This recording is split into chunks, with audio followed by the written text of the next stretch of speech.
Hey, welcome back. It's Alex, and I want to start today with a tiny experiment.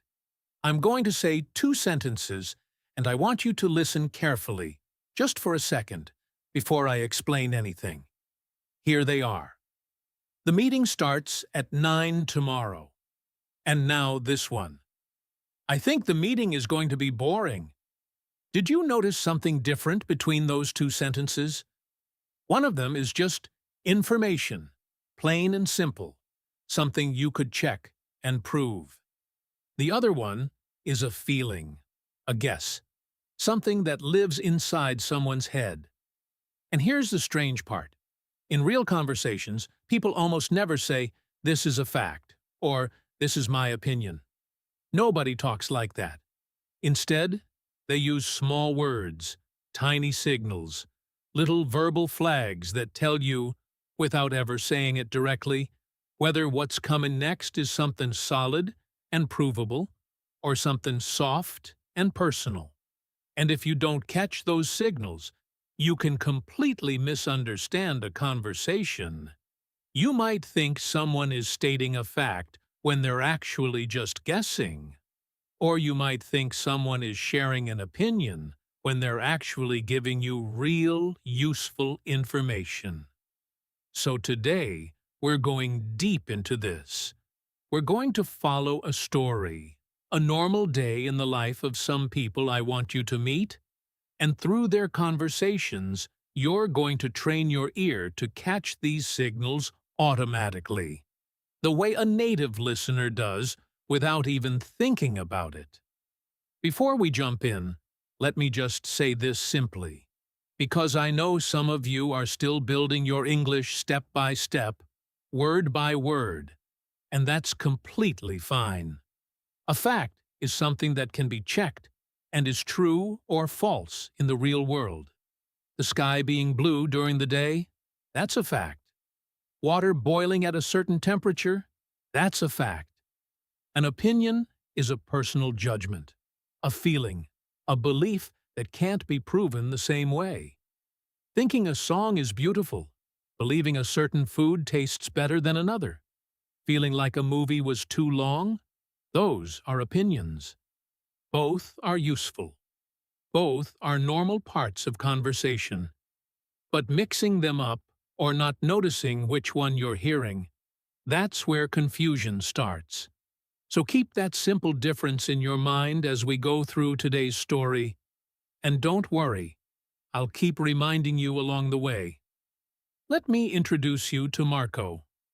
Marco works at a small marketing company in a mid-sized city. Nothing too glamorous, just a regular office with regular coffee and regular Monday mornings. Marco has a co-worker named Delia, who sits 2 desks away from him, and they've become good friends over the past year, the kind of friends who complain about traffic together and share snacks during long afternoons. One morning, Marco walks in a little late, his hair still a bit messy from rushing out of the house, and Delia looks up from her screen with a raised eyebrow. "You're late," she says, half joking, half serious. I know," Marco replies, dropping his bag on his desk. "The bus was delayed again. Actually, it's always delayed on Mondays. That's just how it is around here." Now pause with me for a second. Did you catch that word actually? In English, when someone says actually, it often works like a small flag waving in the air, telling you, "Pay attention. I'm about to tell you something true, something I know for certain, sometimes something that might surprise you or correct a wrong idea." Marco isn't guessing about the bus. He's stating something he has observed repeatedly, something close to a fact, even if it's a small, everyday fact about bus schedules. Compare that to if he had said, "I feel like the bus is always late on Mondays." That would sound much softer, much more like a personal impression, rather than something certain. Delia nods and takes a sip of her coffee. "Well, in my opinion, This company needs to fix the shuttle service. It's been broken for months. There it is again, a clear signal. In my opinion. This phrase is about as direct as it gets in English. When someone says, "in my opinion," they are basically putting a little sign in front of their sentence that says, "This is what I believe. This is my personal view. You don't have to agree with me." It's polite, it's clear, and it gives the listener permission to disagree without conflict. Marco could respond with a completely different opinion, and nobody would be wrong, because opinions aren't about being right or wrong, they're about perspective. "I don't know," Marco says, leaning back in his chair. "Personally, I think the bigger problem is parking, not the shuttle." Notice "personally" and "I think" appearing together. This is very common in spoken English. People often stack two soft signals together to make their opinion feel even more clearly personal, even more clearly separate from hard fact. It's like saying, "just so we're clear, this next part is coming from me, from my own head, not from some official report or study." Delia laughs. Fair enough. But here's a fact for you. I read on the company website that they're planning to renovate the parking lot next month. And now we get a completely different kind of signal. I read on the company website tells you exactly where this information came from. It's not a feeling, it's not a guess. It's something written down somewhere, something you could go check yourself if you wanted to. When people give you a source, a place where the information came from, a website, a report, an official announcement, a news article, that's usually a strong signal that they're presenting something as fact, not opinion. Your ear should learn to catch this pattern because it happens constantly in real conversations, at work, with friends, during arguments, everywhere. Let's continue the story a little further, because there's more happening in this office today, and more signals for you to catch along the way. A few hours later, Marco and Delia are sitting in the small break room together, eating lunch, when their manager, a calm man named Tobias, walks in and joins them at the table. "How's the Hendrix project going?" Tobias asks, unwrapping his sandwich. "It's actually going pretty smoothly," Marco answers. "We finished the first draft yesterday, and the client already replied this morning saying they liked it." Again, notice "actually" appearing here, this time signaling real, verifiable progress, something that happened, something with proof behind it. The client's email replying this morning. This isn't Marco's feeling about the project. This is what genuinely occurred. Tobias nods, looking pleased. "Good. Honestly, I was a little worried about the timeline. Here's a new signal for you. Honestly." When people say honestly before a sentence, they're usually about to share something private, something a bit emotional, sometimes something they wouldn't normally say out loud. A worry, a doubt, a hidden feeling. It doesn't mean the other things people say are dishonest. It just means this particular sentence is coming from a more personal, more vulnerable place. Tobias isn't stating a company fact here. He's sharing his internal feeling, his private concern about the timeline. Delia jumps in. "To be honest, I think the timeline was always a bit unrealistic from the beginning." You'll hear "to be honest" used constantly in everyday English, almost interchangeably with honestly. And it works the same way, opening the door to a personal opinion, a private thought, something the speaker feels comfortable enough to admit. Tobias chuckles. Maybe, but apparently the client has done similar projects before, so they know what to expect. Here's a fascinating one. Apparently. This word is tricky because it sits somewhere between fact and opinion. When someone says, apparently, they're usually passing along information they heard from somewhere else, but they're not 100% sure it's true, or they didn't witness it directly themselves. It's like saying, this is what I understand to be true, based on what I've heard, but I can't fully guarantee it. So when Tobias says, apparently the client has done similar projects before, he's not making this up from his imagination, but he's also not stating it with complete, first-hand certainty. This word, apparently, is one of the most useful signals you can learn, because English speakers use it constantly to share second-hand information without fully committing to its truth. Let's take a short break from the office and step into a completely different setting, because I want you to hear these same patterns show up in a totally different kind of conversation. Later that evening, Marco meets his friend Naomi at a small restaurant downtown, a place with warm lighting and the smell of fresh bread drifting from the kitchen. They haven't seen each other in a few weeks, so there's a lot of catching up to do. This place is new, right? Marco asks, looking around at the decorations. Yeah, it opened about 2 months ago, Naomi replies. I read some reviews online, and apparently the owner used to work at a famous restaurant in the capital before opening this one.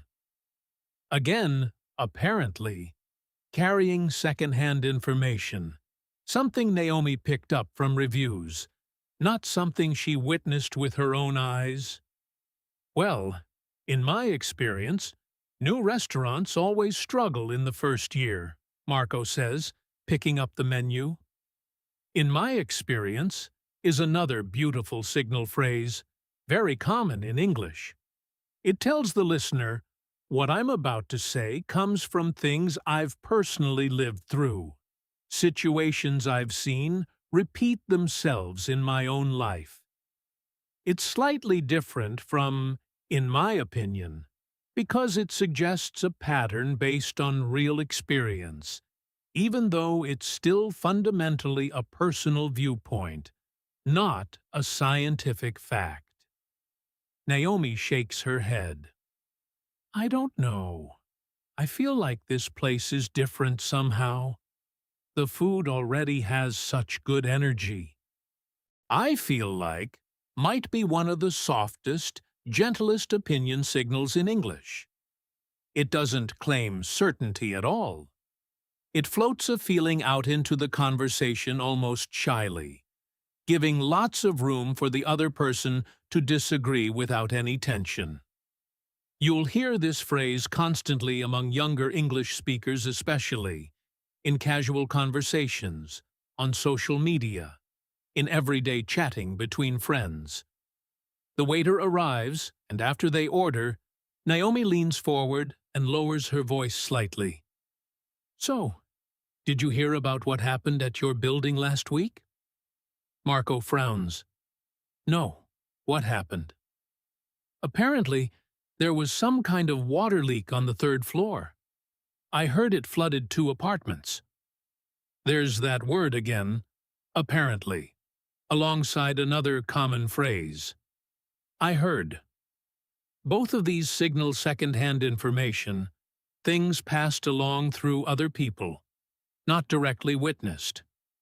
When multiple people repeat this kind of information without any of them personally seeing it happen, native speakers naturally treat it with a bit of caution, a little mental note that says, this might be true, but it hasn't been fully confirmed yet. Marco raises his eyebrows. That's actually kind of alarming. I should check with my landlord tomorrow. Here, actually pairs with genuine concern, showing that Marco is treating this second-hand report seriously enough to want direct confirmation. This is exactly how fact-checking works naturally in daily conversation, without anyone using formal language about it. Someone hears something uncertain, flagged by words like apparently or I heard, and their natural next step is often to seek a more direct, verified source, exactly like Marco checking with his landlord. Now here's where I want you to actively participate for a moment, because listening passively only gets you so far. I'm going to describe a short scene, and I want you to silently decide, is this person stating a fact or sharing an opinion? Ready? Here it is. Naomi says, "Honestly, I think this is the best bread I've ever had in this city." Pause for a second and think about it. Did you catch it? That's clearly an opinion, signaled by both honestly and I think, combined with the very personal, immeasurable judgment about taste, the best, something that can't be scientifically proven, because taste is subjective and different for every single person. Good job if you caught that immediately. If you didn't, that's completely fine too. This skill grows with practice, and that's exactly why we're doing this together right now. Let's go back to the story, because Marco's evening isn't over yet. As they're finishing their meal, Naomi brings up a topic that's been on the news lately. Something about changes to public transportation fares in their city. "Did you see the announcement?" she asks. "Starting next month, they're apparently raising the ticket prices by 15%. "Yeah, I saw that," Marco replies. "It was actually posted on the Transportation Department's website this morning. 15%, starting the 1st of next month." Notice the shift here. Naomi first mentions it with apparently, treating it as something she'd heard, maybe secondhand. But Marco confirms it with actually, and adds a specific source, the Transportation Department's website, transforming it from a rumor into something confirmed, something factual. This is such a common pattern in real conversations. Information often starts soft, uncertain, wrapped in words like apparently or I heard, and then gets confirmed or denied as people check sources, ask around, or find direct evidence. Watching for this shift, from soft signals to hard signals, is one of the most powerful listening skills you can develop in English. "Well, personally, I think that's way too much of an increase," Naomi says, frowning slightly. "People are already struggling with prices going up everywhere." There's personally and I think again, clearly marking her opinion about whether the increase is fair or reasonable, completely separate from the factual number itself, which Marco already confirmed. "I agree with you there," Marco says, "but I guess they need the money for maintenance or something. At least that's what the article said." "I guess" is another lovely, very human signal phrase, often used when someone is offering a possible explanation without full confidence in it. It carries a tone of gentle uncertainty, almost like shrugging your shoulders while speaking. And notice the ending. "At least that's what the article said." Another clear signal pointing back to a source, showing Marco is aware of where this explanation came from, and isn't necessarily claiming it as his own certain belief. Let's shift the scene one more time, because I want to show you how these same patterns appear in family conversations too, not just among co-workers or friends. The next day is Sunday, and Marco visits his parents for lunch. something he tries to do every couple of weeks. His mother, Renata, is in the kitchen when he arrives, and his father, Julian, is sitting at the table reading something on his phone. "Did you hear the news this morning?" Julian asks, looking up as Marco sits down. "What news?" Marco asks. "Apparently, there's a new health study saying that walking 20 minutes a day can add years to your life. I saw 3 different articles about it." Julian uses "apparently" here, but then strengthens it by mentioning multiple sources. 3 different articles, which naturally increases the listener's confidence that this information is likely reliable, even though the word "apparently" still keeps a small door of caution open. Renata, walking in with a plate of food, adds her own thought. "Well, in my opinion, people already knew that. It's basically common sense that walking is good for you." "In my opinion," again, clearly marking her personal reaction to the news, her judgment about whether it's surprising or obvious information. "Maybe," Julian says, "but it's actually the first time researchers have measured it so precisely, with real numbers and everything." "Actually" reappears here, emphasizing something Julian considers a genuine, verifiable detail: the precision of the research, not just a vague claim. Marco, sitting down and reaching for the bread, jumps into the conversation. "To be honest, I don't really trust these health studies anymore. It feels like every few months they say something completely different." "To be honest" signals his personal, somewhat skeptical opinion, and notice, "it feels like." Another soft opinion phrase, very similar to "I feel like," expressing a general impression rather than a hard fact. "That's true," Renata says. "Studies do seem to contradict each other sometimes. But I read that this particular study followed people for over 10 years, so maybe it's more reliable than some of the smaller ones." Here Renata briefly agrees with Marco's skepticism.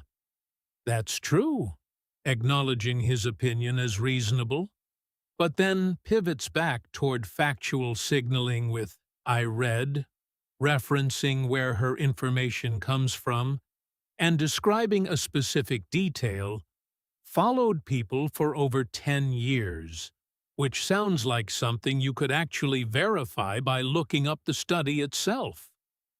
This family lunch conversation is a perfect little snapshot of something that happens constantly in real English conversations everywhere in the world.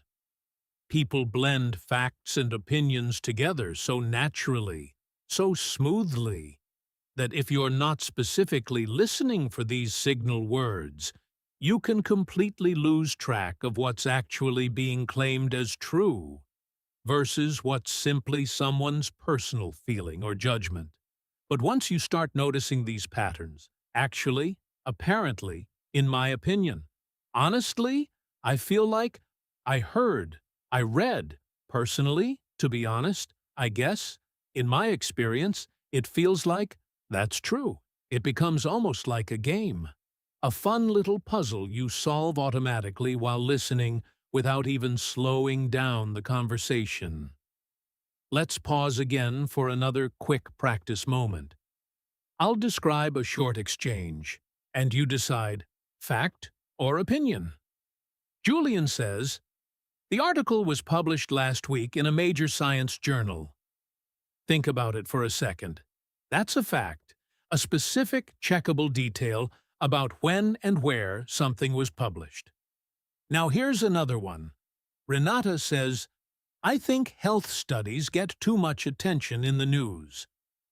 That one is clearly an opinion, marked by "I think," and expressing a subjective judgment about media attention, something that can't be proven true or false in a scientific sense, only debated and discussed from different perspectives.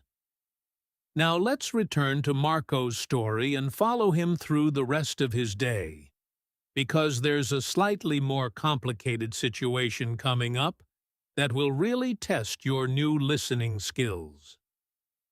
After lunch with his parents, Marco heads back to his apartment, and on the way, he runs into his neighbor, an older man named Dmitri, who's known for talking a lot whenever he sees someone in the hallway.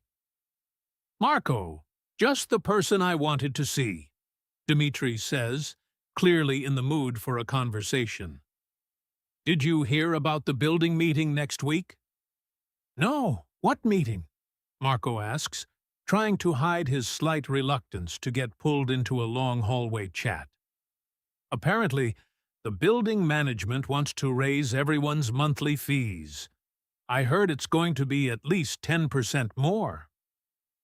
There's apparently and I heard together again, both softening this claim, marking it clearly as second-hand, unconfirmed information. Something Dmitri picked up from someone else, not something he's personally verified. "That's not confirmed yet, though, right?" Marco asks. "Well, no, not officially," Dmitri admits. "But honestly, in my experience, these fee increases always happen eventually.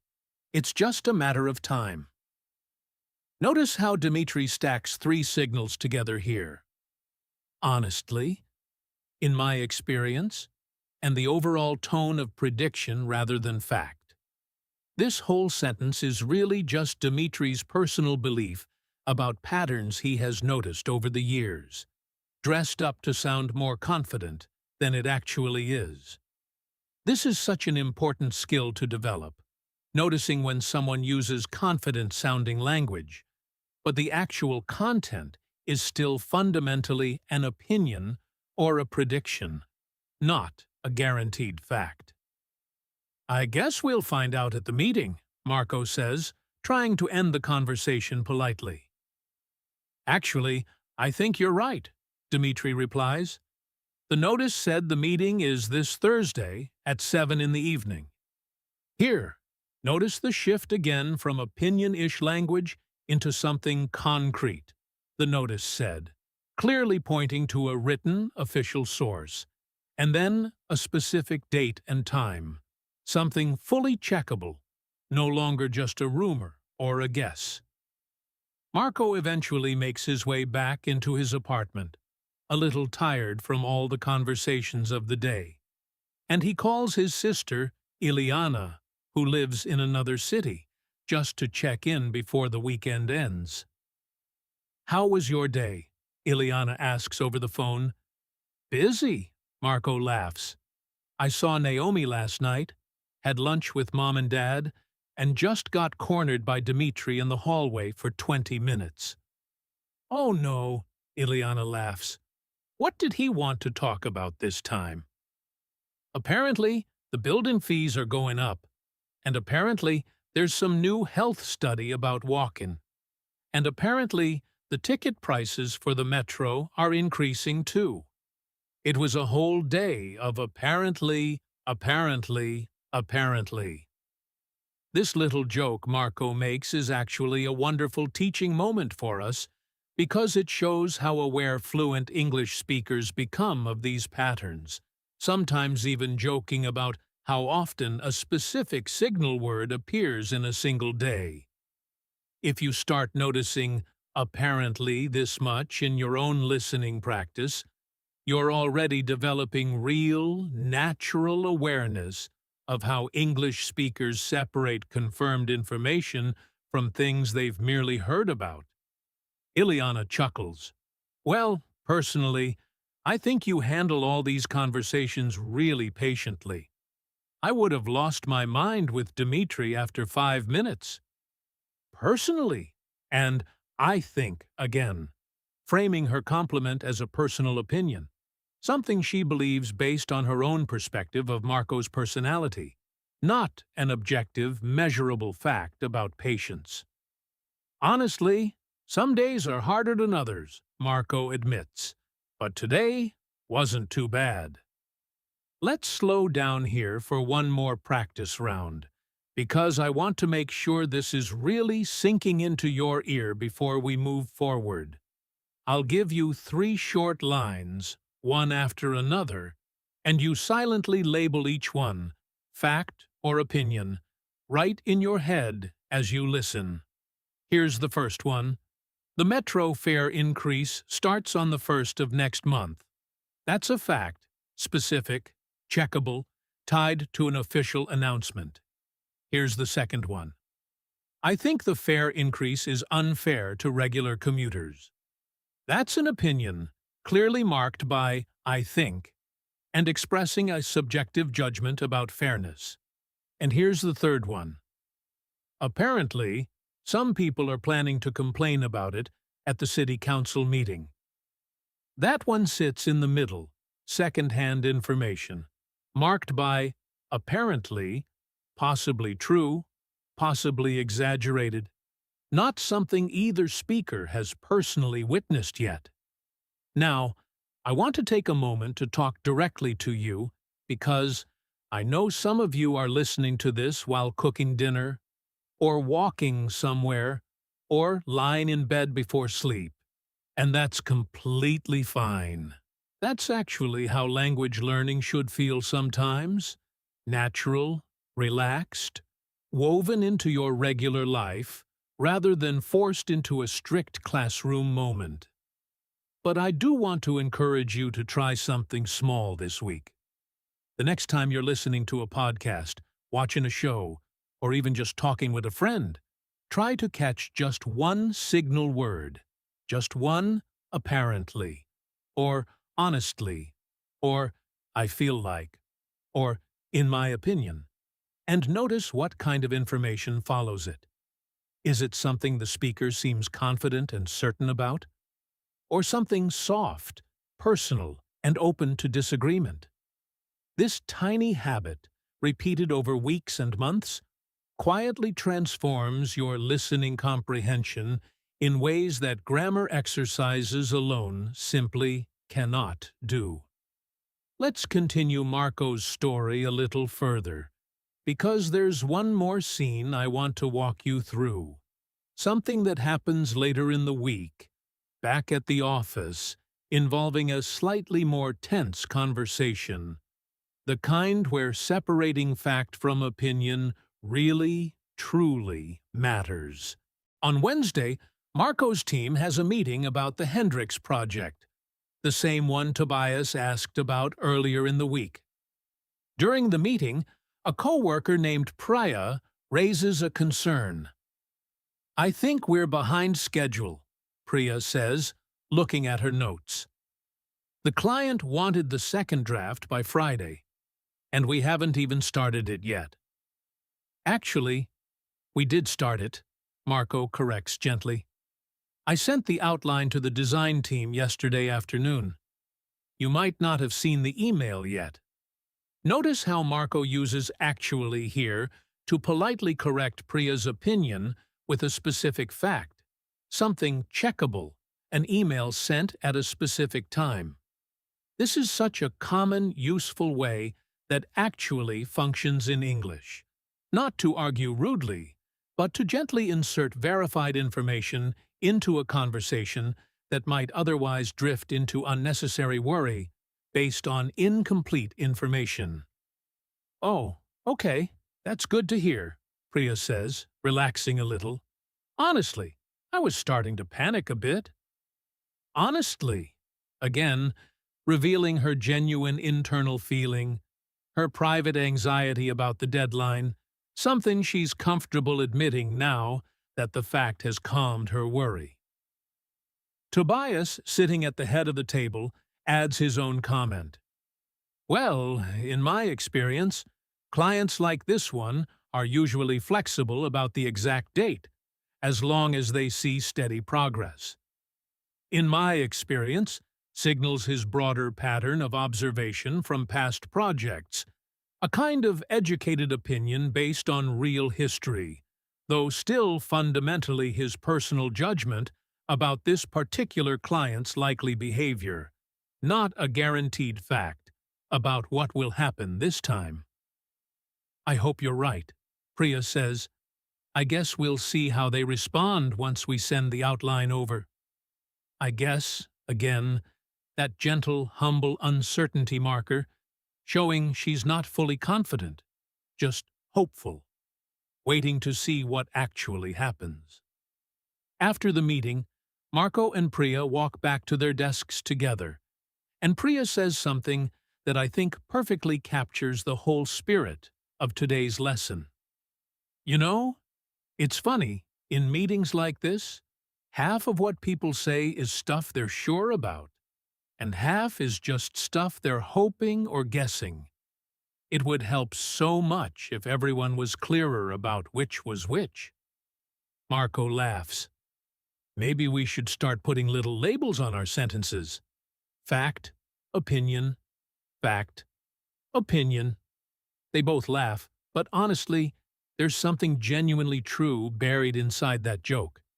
In real English conversation, people don't label their sentences, but they do give you hints, tiny verbal signals, if you train your ear to notice them. And that's exactly the skill we've been building together throughout this entire episode. Let's do one final, slightly longer practice section together before we wrap up, because I want to leave you with something a bit more challenging, closer to the speed and complexity of real, natural conversation. Imagine you're listening to two friends, Marco and Naomi, talking on the phone a few days later. Naomi says, "So, did the building meeting happen? What did Dmitri say afterward?" Marco replies, "Yeah, it happened. Apparently, the fee increase is actually official now.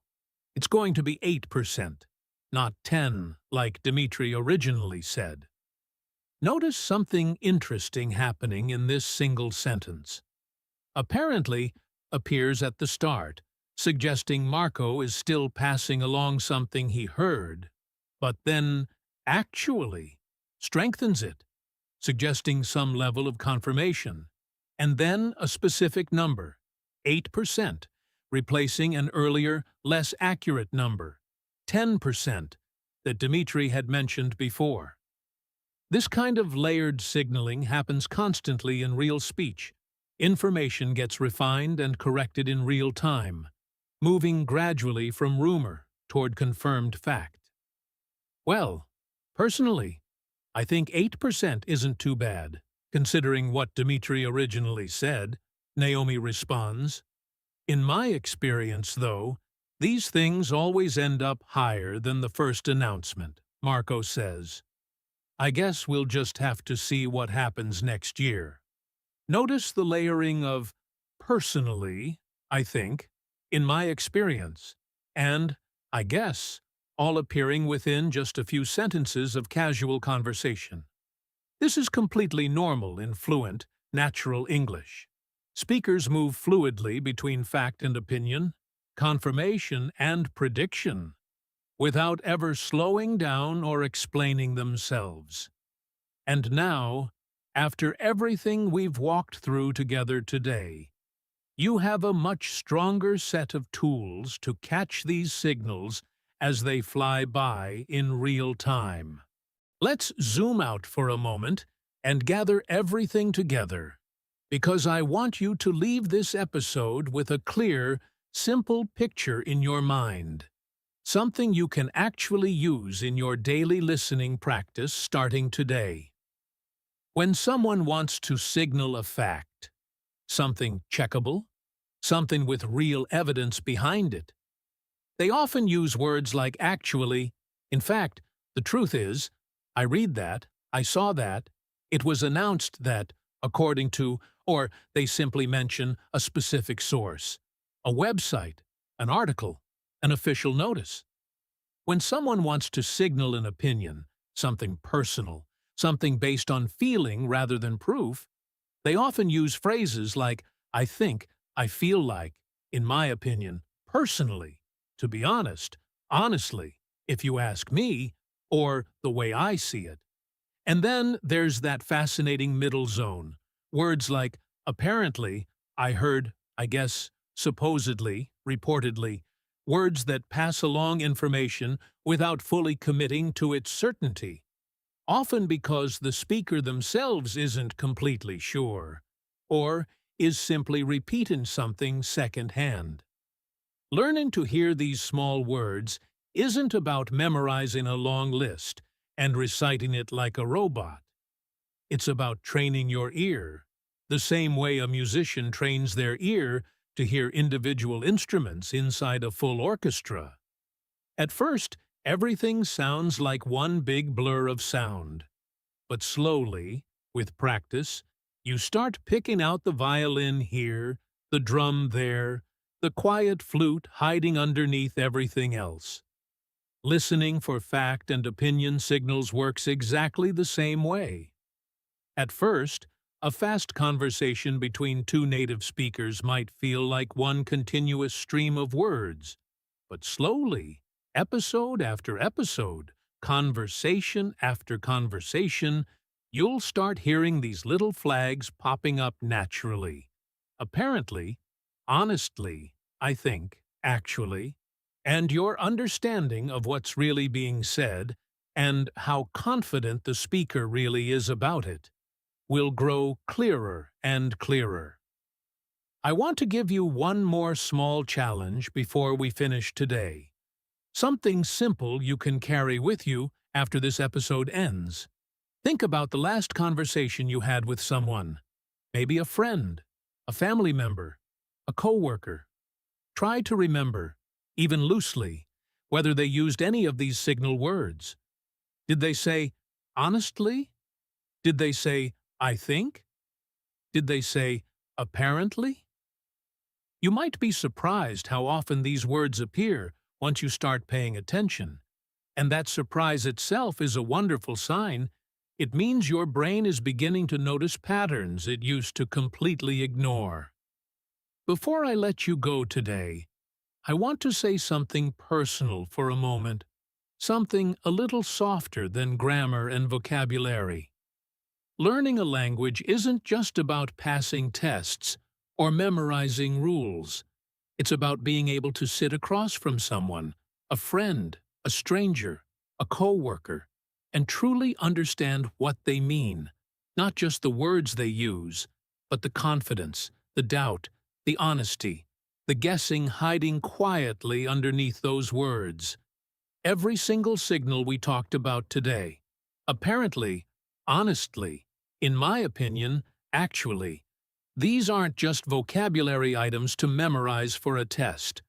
They're little windows into how people really think, how certain or uncertain they feel about what they're telling you. And every time you catch one of these signals in real conversation, you're not just improving your English, you're understanding another human being just a little bit better. So here's what I want you to do this week. Pick one signal word from today's episode, just one, maybe apparently, maybe honestly, maybe I feel like, and actively listen for it in everything you watch or hear in English this week, a show, a podcast, a conversation with a friend, anything at all. Every single time you catch that word, pause for half a second in your mind and ask yourself, is what comes next a fact, an opinion, or something in between?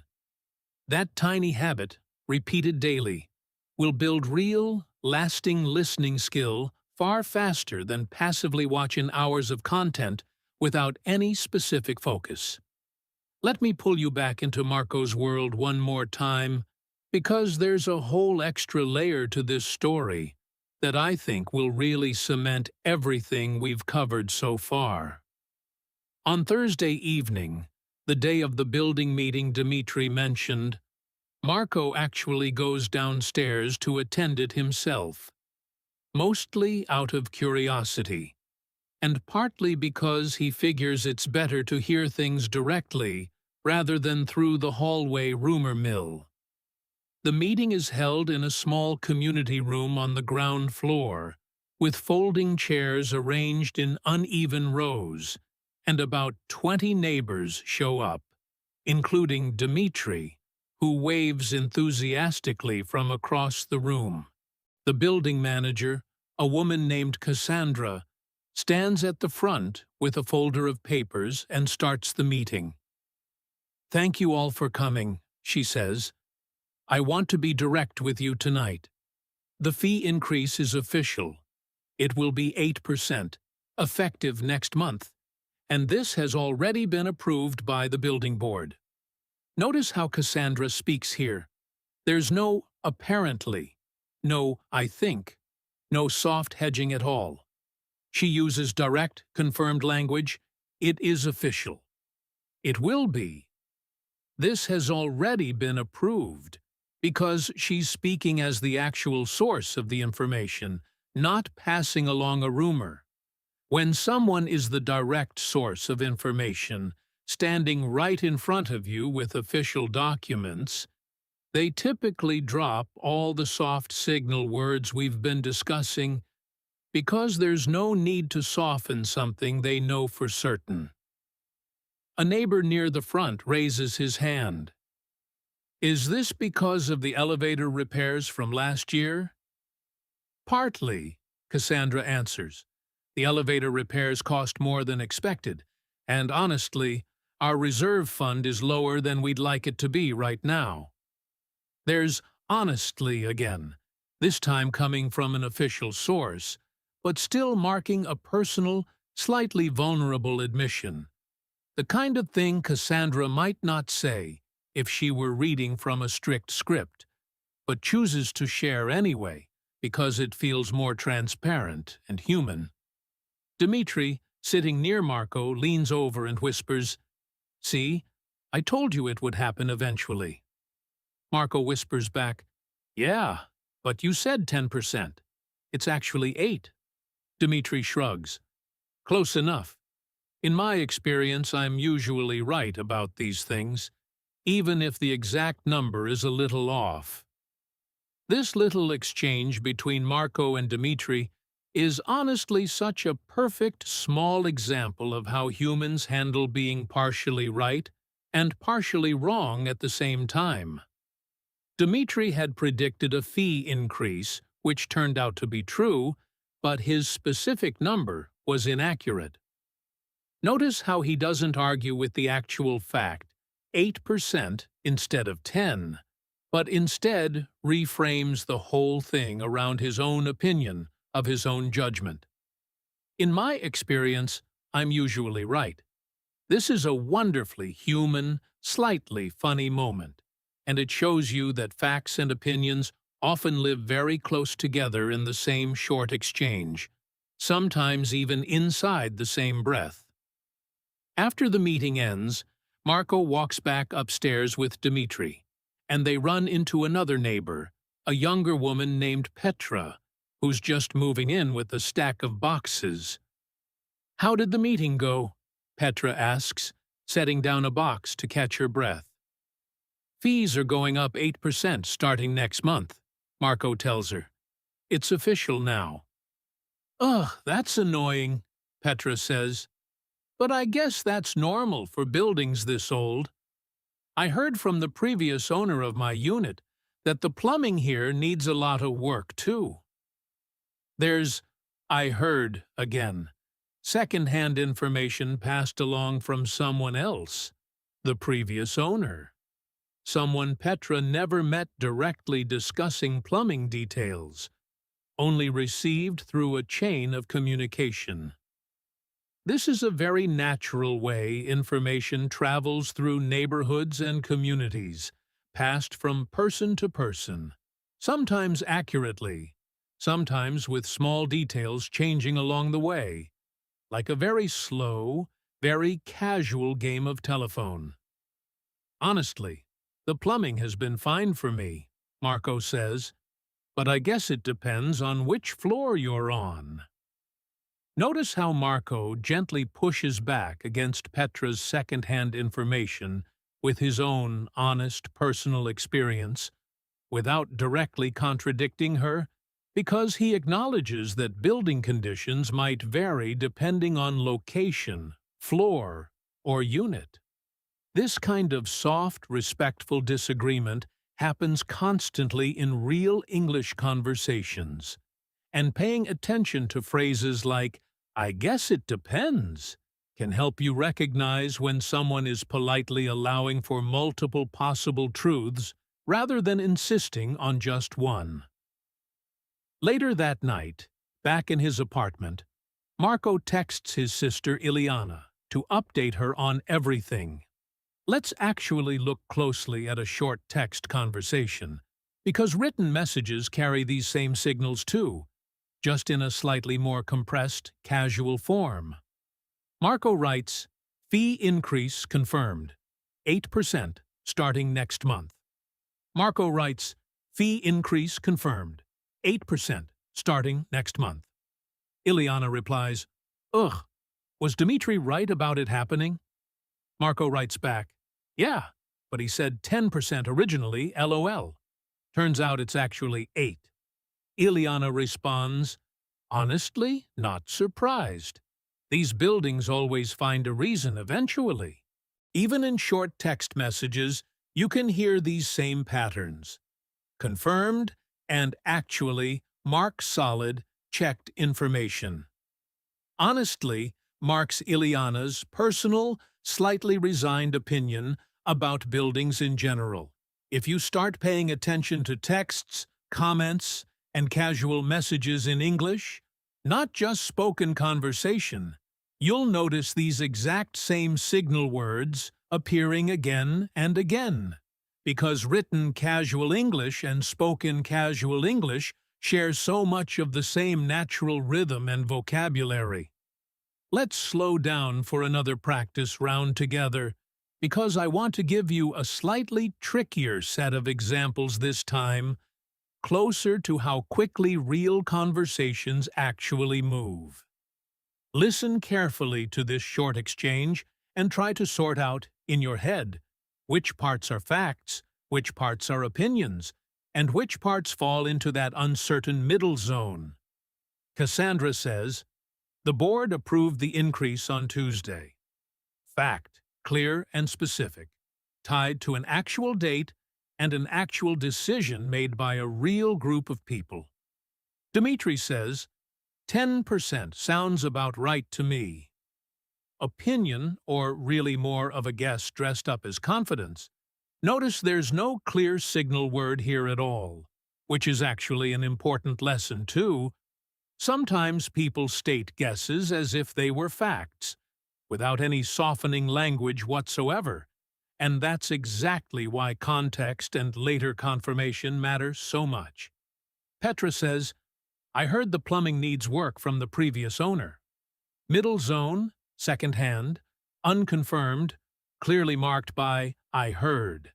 And finally, Marco says, "Honestly, the plumbing has been fine for me." Opinion, personal, and experience-based, marked clearly by "honestly." I want to highlight something important from that last practice round, something that might have surprised you a little. Dimitri's sentence, 10% sounds about right to me, had no obvious signal word attached to it at all, and yet it was clearly still just a guess, not a confirmed fact. This is actually one of the trickiest parts of real listening comprehension. Not every opinion or guess comes wrapped in an obvious word like "I think" or "apparently." Sometimes you have to rely on context, on what you already know about the situation, on whether the person speaking actually has access to real information or not. Dmitri is a neighbor repeating hallway gossip, not a member of the building board, so even without a specific signal word, careful listeners should treat his number with some healthy doubt until it gets confirmed by someone with actual authority, which is exactly what happened later when Cassandra gave the real number during the meeting. This brings me to a really important point I want you to remember long after this episode ends. Signal words are incredibly helpful, and learning them will genuinely transform how clearly you understand English conversations. But they're not the only tool available to you. Thinking about who is speaking, what they would realistically know, and where their information might be coming from, these are equally powerful tools for figuring out whether something is fact or opinion, even when the sentence itself doesn't contain an obvious clue. Let's return to Marco's Week 1 final time, because there's a nice, warm ending to this whole story that I want to share with you before we close out today's episode.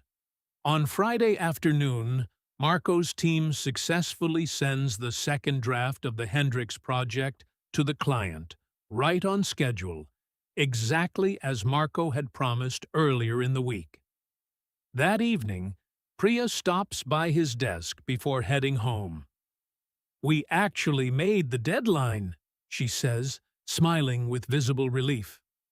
"Told you we would," Marco replies, smiling back.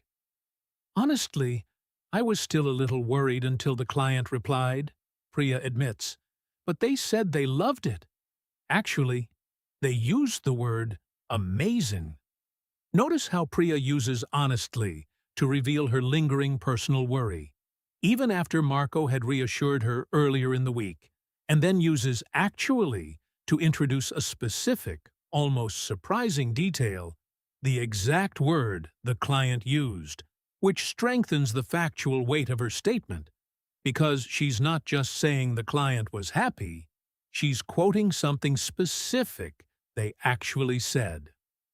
"That's amazing," Marco says. "In my opinion, this might be our best project this year." "I don't know if I'd go that far," Priya laughs, "but I agree it's definitely up there." Notice the gentle disagreement here, softened perfectly by, "I don't know if I'd go that far," a very natural, very common way English speakers push back slightly on someone else's opinion without creating any real conflict or tension. This phrase deserves a special mention, because it shows up constantly in real conversations whenever someone wants to partially agree while still expressing a slightly different personal view.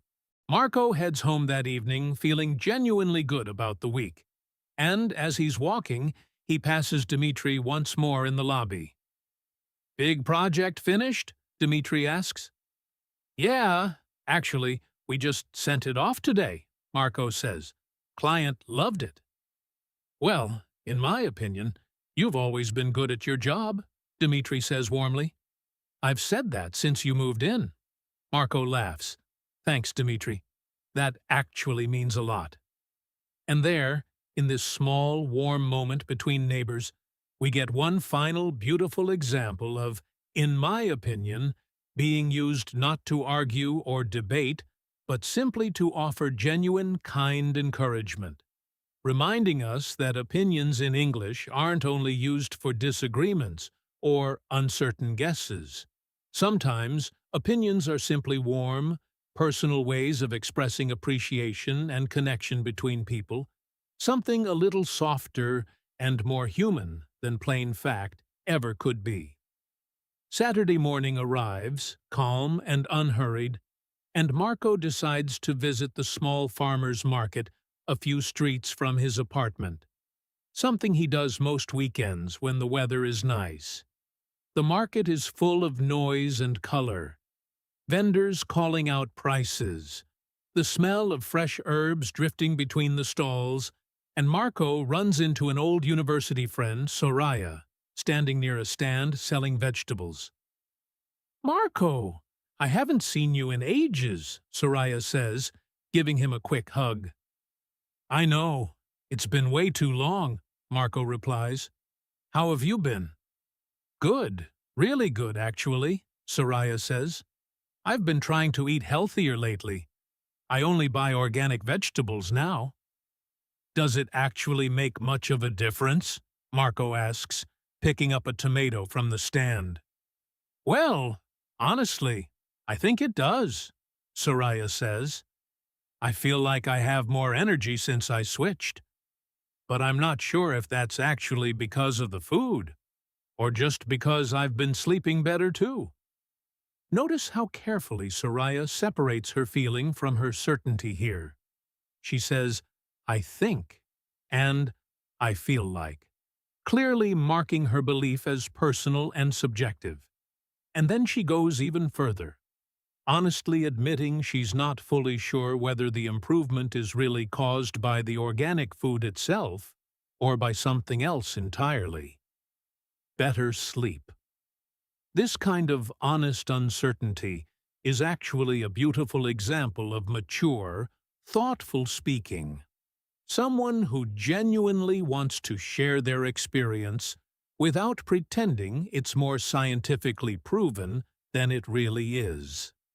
I read somewhere that studies haven't found a huge nutritional difference between organic and regular vegetables, Marco says, but apparently there might be fewer pesticides involved.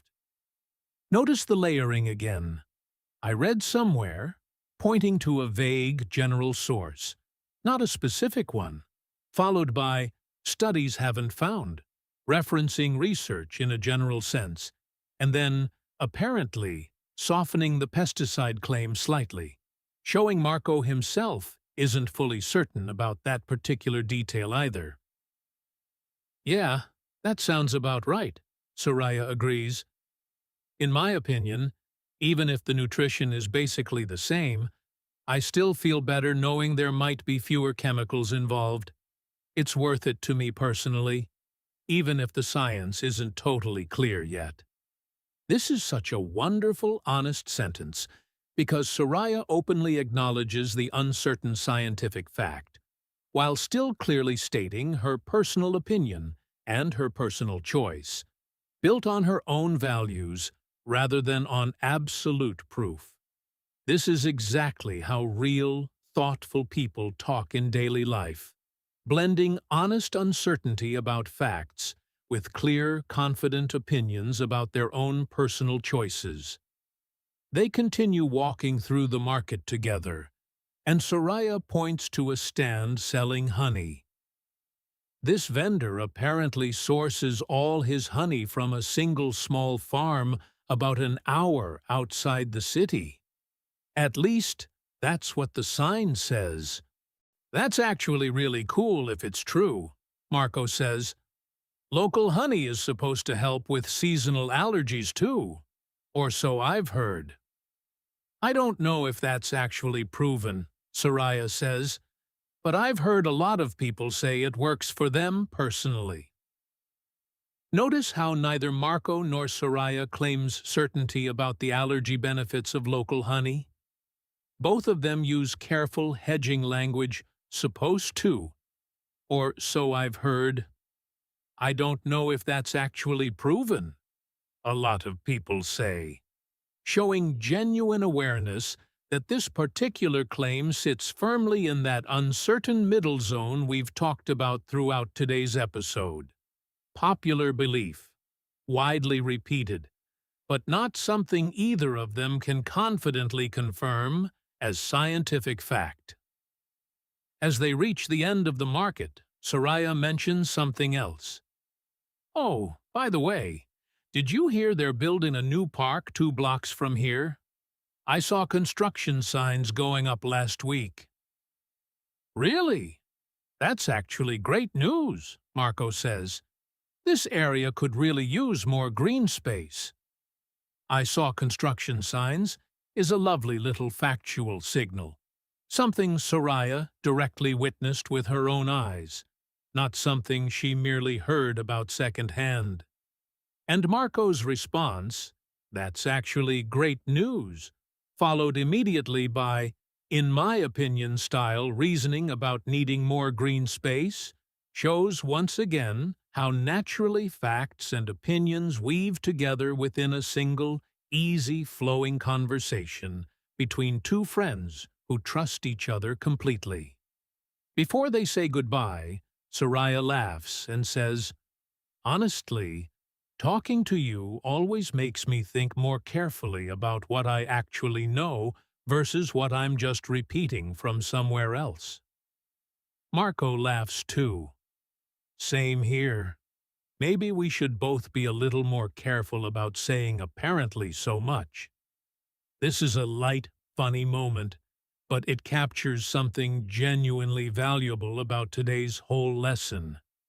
The goal was never to make you suspicious of every single sentence you hear, or to turn you into someone who constantly interrupts conversations, demanding proof and sources.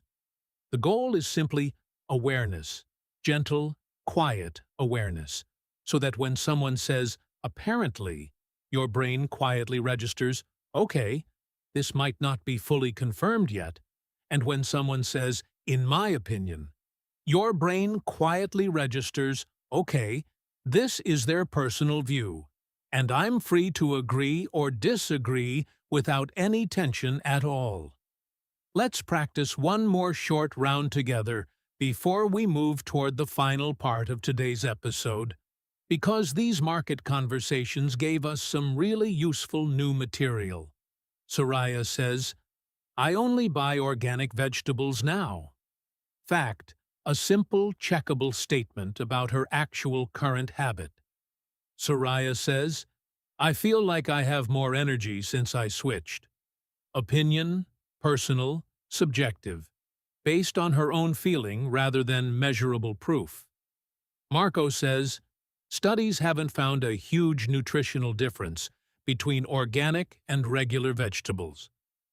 A general fact reference, though notice it's introduced with I read somewhere, which slightly softens its full certainty, reminding us that even factual claims can carry different levels of confidence depending on how they're introduced. And finally, Soraya says, this vendor apparently sources all his honey from a single farm. Middle zone, second-hand, based on signage rather than personal verification, clearly marked by apparently. Before we officially wrap up today, let's run through one more full practice round together, a slightly longer one, pulling together everything we've covered throughout this entire episode. I'm going to read several lines one after another, and I want you to quietly decide for each one, fact, opinion, or that uncertain middle zone, second-hand information that hasn't been fully confirmed yet. Here's the first line. The building fee increase takes effect next month. That's a fact, official, confirmed, tied to an actual board decision. Here's the second line. I heard the elevator repairs cost more than expected. Middle zone, second-hand, though later partially confirmed by Cassandra herself during the meeting. Here's the third line. Personally, I think 8% is a reasonable increase, considering the repairs. Opinion, clearly personal judgment about fairness. Here's the fourth line. The client said the project draft was amazing. Fact, a specific, quoted reaction from a real identifiable source, the client. And here's the final line. In my opinion, this might be the best project of the year. Opinion, clearly marked, a personal, immeasurable judgment about quality that can't be scientifically proven, only genuinely felt and expressed. I hope, by now, after walking through Marco's entire week together, the office conversations with Delia, Tobias, and Priya, the dinner with Naomi, the family lunch with Renata and Julian, the hallway chats with Dmitri, the phone call and texts with Ileana, and finally, the building meeting with Cassandra and Petra, that these signal words feel less like abstract vocabulary and more like living, breathing pieces of real conversation, exactly the kind you'll encounter constantly once you start truly listening for them in your daily English practice.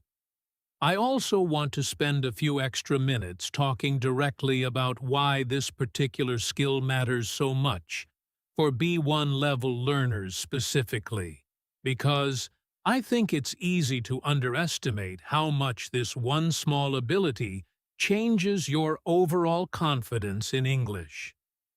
When you're still building your fluency, listening to native speakers can sometimes feel like standing in front of a fast river. Words rushing past you, and you're just trying to grab onto whatever piece floats close enough to catch. In that kind of situation, it's incredibly easy to accidentally treat someone's opinion as if it were a hard fact, simply because you didn't catch the small softening word at the beginning of their sentence. Imagine someone says, "Honestly, I think this neighborhood isn't very safe at night." And if you miss "honestly" and "I think," you might walk away believing there's some kind of official warning about that neighborhood, when really it was just one person's personal impression, maybe based on a single uncomfortable experience they had once. That kind of small misunderstanding can shape your decisions, your feelings, even your daily choices. So learning to catch these signals isn't just an academic language skill. It's genuinely a practical life skill, too. On the other side of things, imagine someone tells you, "Apparently, the pharmacy on the corner closes early on Sundays," and you mistakenly treat this as pure, confirmed opinion rather than practical information worth checking. You might show up on a Sunday afternoon only to find the pharmacy closed, when a careful listener would have registered "apparently" as a gentle warning sign, information worth double-checking, rather than fully trusting without question. Both directions of confusion matter: mistaking opinion for fact, and mistaking soft, second-hand fact for pure fluff. And today's episode was really designed to strengthen your ear in both directions at once. I also want to remind you that these signal words aren't rare, advanced vocabulary hiding in complicated novels or academic lectures. They are some of the most common words in everyday spoken English, appearing in almost every single natural conversation you'll ever have, at markets, in offices, over family dinners, in text messages, during phone calls with old friends. This means that every single day you have countless free opportunities to practice catching them without needing any special textbook or paid course. Every conversation happening around you in English, whether you're directly part of it or simply overhearing it somewhere, is a tiny training ground for exactly the skill we practice together today. I know some of you might be thinking, "This all sounds good in theory, but during a real, fast conversation, how am I supposed to actually catch these words in the moment without slowing everything down or asking people to repeat themselves constantly?" That's a completely fair concern. And here's my honest answer. At first, you won't catch every single one, and that's completely fine. That's simply part of the natural learning process. Your brain needs repeated exposure before these patterns start feeling automatic rather than effortful. Think back to when you first learned to ride a bicycle, or drive a car, or even just tie your shoes as a small child. In the beginning, every single movement required careful, conscious thought. Over time, with enough repetition, your brain quietly absorbed the pattern until it became automatic, something you do without even thinking about the individual steps anymore. Listening for fact and opinion signals works exactly the same way. Right now, after this episode, you might need to consciously remind yourself, "Wait, did they say apparently? Did they say I think? Did they say honestly?" But With enough exposure, enough repetition, enough real conversations and real listening practice, this skill will slowly become automatic too, something your brain simply does in the background, while you focus on enjoying the actual conversation happening in front of you. I want to leave you with one final small story before we close out completely. Something that happened to me personally a while back, because I think it perfectly captures why this whole topic matters so deeply to me. A few years ago, before I really understood these patterns clearly myself, a coworker told me, quite casually, that our entire department was apparently being restructured, and some positions were apparently going to be eliminated. I remember feeling genuinely anxious for almost an entire week, worrying constantly, barely sleeping properly some nights, only to eventually discover that this was simply an unconfirmed rumor, something my coworker had heard from someone else, who had heard it from someone else again. A long chain of second-hand information that had nothing solid behind it at all. If I had paid closer attention back then to that small word, apparently, I might have saved myself an entire week of completely unnecessary worry and stress. That personal experience is honestly part of why I wanted to build this entire episode around exactly this topic. Because these small words carry real, genuine weight in our daily emotional lives, not just in our language learning journey. So, as you go about your week after listening to this episode, I want you to carry that small story with you, my own story about an entire week of needless worry over an unconfirmed rumor, and let it remind you gently that paying attention to these little signal words isn't just about passing an English test or sounding more fluent to impress someone. It's about protecting your own peace of mind, understanding more clearly what's actually confirmed and what's simply still floating around as a rumor or a personal opinion, and generally moving through your day with a little more clarity and a little less unnecessary anxiety. If this episode helped you hear English a little more clearly today, do me a favor and hit that subscribe button, because we're doing this every single week here on English in Fluency, building your listening skills one real, natural conversation at a time.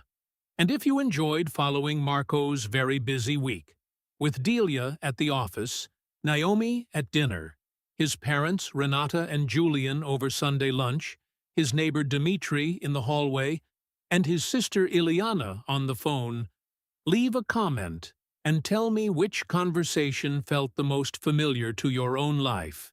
Because I promise you, someone in your life has said apparently to you at least once this week too.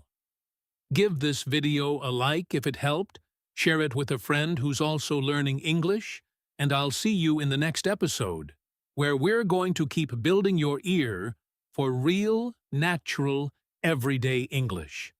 One small signal at a time. Take care, keep listening closely, and I'll talk to you very soon.